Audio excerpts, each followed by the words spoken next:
최근에 폭스바겐 기사 많이 보셨죠? 독일 내 공장 폐쇄를 고려 중이다. 인력 삭감이 불가피하다. 이런 뉴스가 나오고 있는데 이게 충격적인 이유는 이 회사와 독일 경제가 가진 탄탄한 특성 때문에 그렇습니다. 이 폭스바겐이라는 회사는 웬만해서는 인력 구조 조정을 하지 않습니다. 1970년대 초반 석유 파동 와중에 흑자 전환하기 위해서 37,000명을 내보냈던 예는 있습니다. 근데 그러고 나서 독일 사회에서 일자리 보호에 대해서 경영자와 노조 그리고 이 정치권에서 합의가 있었던 거죠. 그 심지어 1980년대에는 우리나라에도 많이 소개됐던 일자리 공유, 잡 쉐어링까지 도입해가면서 고용을 보장했죠. 그러니까 근무 시간을 줄여서 가면서까지 사람들을 줄이지는 않았다는 거죠.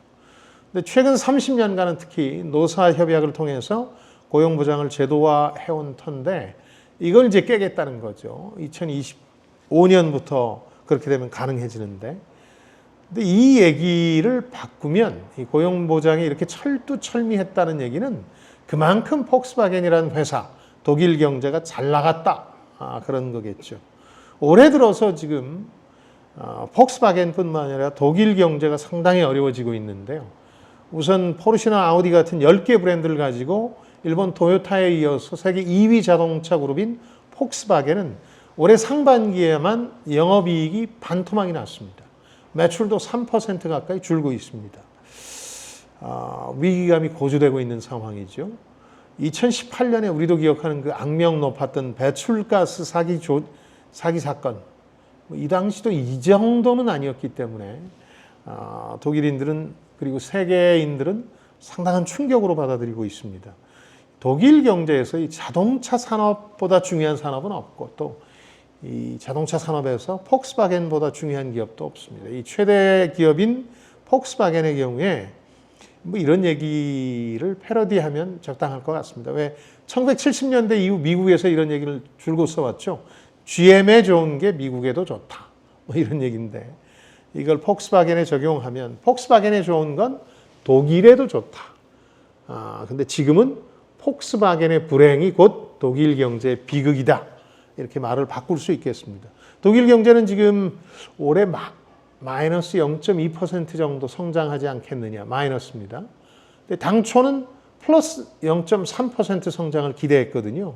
근데 이 자동차 산업, 특히 폭스바겐의 부진 때문에 이렇게 전망치가 확 가라앉았습니다. 2008년 글로벌 금융위기 이후에 한 10여 년간은 사실 폭스바겐이라는 회사뿐만 아니라 독일 경제가 대단했습니다. 한때 성장률이 14%였던 걸로 기억을 하는데 그런 적도 있었던 걸로 기억하는데 그걸 감안하면 지금 상황은 그야말로 급전직하입니다. 추락하고 있는 거죠. 2019년까지 폭스바겐은 세계 1위를 구가했던 적도 있고요. 독일 경제는 최전성기를 구가했습니다.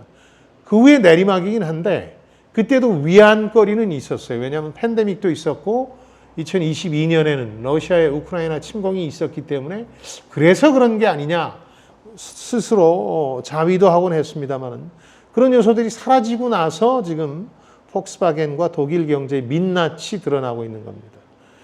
폭스바겐의 추락과 관련해서 지금 국내 언론들이 가장 많이 거론한 건 치솟는 노동 비용과 강력한 노조입니다. 노조 비난할 때 이 회사 이해를 많이 쓰고 있습니다.